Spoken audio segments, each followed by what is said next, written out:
I was 18 years old. I had just graduated from high school. I was super excited just to be able to start a new job. I had just got hired the day before. I was leaving from my mom's house and I got a text on my phone and it was like, hey, can you come get me? It was a friend. I went to pick him up and give him a ride. We were driving for about 7 to 8 minutes. I don't know who we were going to meet. It was nighttime, so I couldn't really recognize where I really was. It wasn't until we got there that he got out the car and he called whoever these people were and he was like, I'm outside. He walked across the street to the house. That's when my mother started to call me. I didn't answer the phone for her.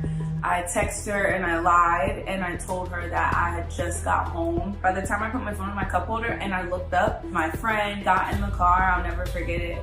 He slammed the door and he said, Diamond, go fast. The look on his face and in his eyes, I knew at that moment that we were in trouble. As soon as I turned my head to click my lights on, the same people he was just talking to started to shoot at my car. The first bullet went in my back, and then the second, it took the breath out of my chest. I see the other guy still walking toward the car and shooting. That's when my arm blew off my body. It was in my lap, the bone was sticking out, and the blood was squirting in my face. It was then that I knew that I was gonna die.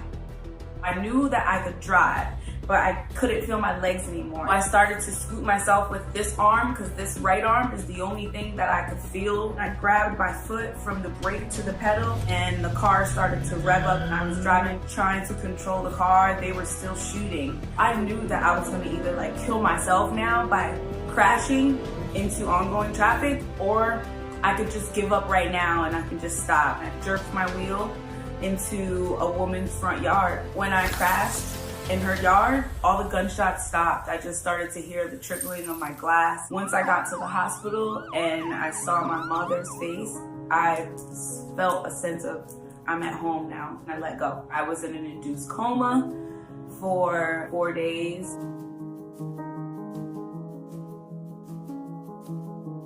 My friend, he got shot 4 times. He walked out the hospital 3 days later. He never wrote and said like, I'm sorry, this is who did this to us. Anything to try to get justice. Never really stood up and took account for what he did and how that affected my life. I don't know who shot me. I don't know why they shot us.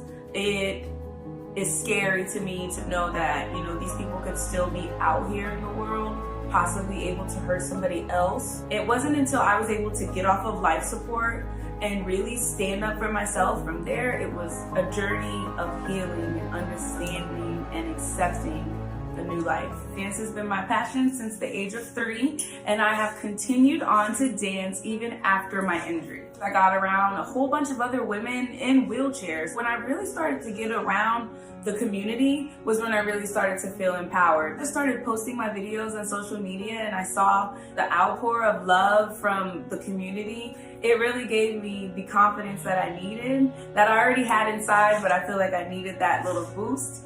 And it's been an amazing journey ever since. After my accident, my viewpoint on guns, I can't say it has really changed. Guns are there for our protection, but I do not believe in using a gun to harm someone. Any type of negative impact that you could be putting on someone else's life by using a gun, I don't stand by. I try to just stay hopeful that we can do things like this and I can speak out so we can make constant awareness for our community.